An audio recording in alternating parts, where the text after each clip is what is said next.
Samantala, nakasanayan na ng bawat Pilipino ang pagkain ng hotdog, lalo na para sa almusal. Pero paano kung yung paborito mong hotdog ay may twist? Alamin natin yan sa ulat ni Christian Tobadesa ng Philippine Information Agency. Nakatikim ka na ba ng tilapia hotdog?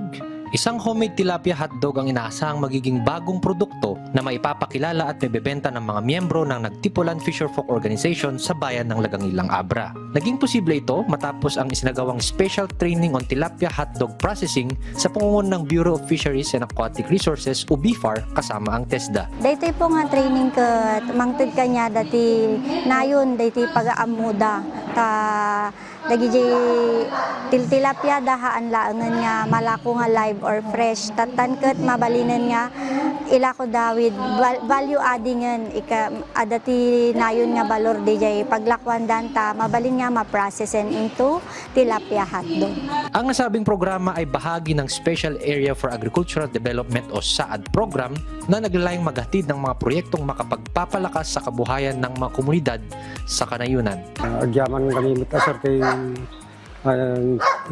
ti gobyerno kada kami nga pagsayatan. Daklo na kami tulong na kada kami asosasyon. Layunin ng BFAR SAAD na matulungang maiangat ang antas ng pamumuhay ng mga mangingisda habang isinusulong ang sapat at masustansyang pagkain sa komunidad. Mula dito sa Abra, Christian Tobadesa ng Philippine Information Agency.